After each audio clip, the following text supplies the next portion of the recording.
Hello, this is Tony Heller from RealClimateScience.com, setting the record straight about climate.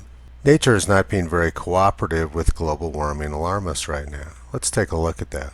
Unlike the heat, drought, and fires of January 1939, Southeast Australia is turning cool and wet. Alaska is having one of their coldest months on record. That's got to be a huge disappointment for climate alarmists. 10 years after David Suzuki announced that global warming had ruined the Vancouver Olympics, Vancouver has turned cold and snowy. The U.S. is facing yet another outbreak of the dreaded polar vortex. In 1988, James Hansen and other leading climate experts predicted a big increase in heat and drought in the United States. That turned out to be the last really hot year the U.S. has had, and the U.S. has gotten much cooler over the last century. The number of hot days in the United States is way down since the 1930s. 1988 was also the last really dry year the U.S. has had. Since then, the U.S. has generally been quite wet, with recent years among the wettest on record. Hansen predicted that by the year 2030 there would be a big increase in the number of 100-degree days in Washington, D.C. and Dallas, Texas. Lincoln, Virginia is the closest United States Historical Climatology Network station to Washington, D.C. and Virginia, and as you can see, Hansen didn't do very well with his forecast. Other than one hot summer in 2016, the number of 100-degree days around Washington, D.C. has been much lower than it was during the 1930s.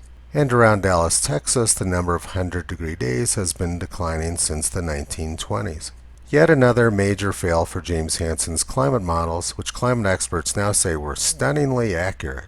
Up in the Arctic, things aren't looking much better for climate alarmists. The ice edge is currently pretty close to the 1981 to 2010 median.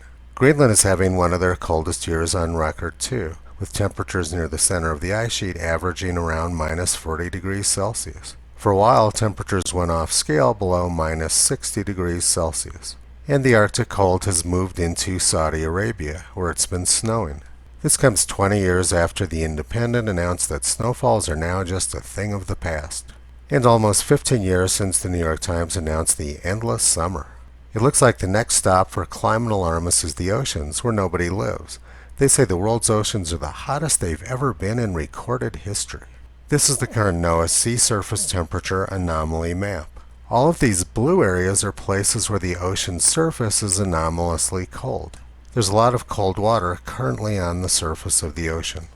Most people believe that warm water rises and cold water sinks, but apparently climate experts believe that warm water sinks to the bottom of the sea. The record warm ocean water which they're talking about must be hiding below these cold spots. And why not? It wouldn't be any more ridiculous than everything else they believe. The only thing that's sinking is climate alarmism, and they're sinking to the bottom of their own nonsense. There doesn't seem to be any limit on how ridiculous climate alarmists are willing to be. Visit Toto on the web at realclimatescience.com. He's been pulling back the curtain on junk science and propaganda for a long time.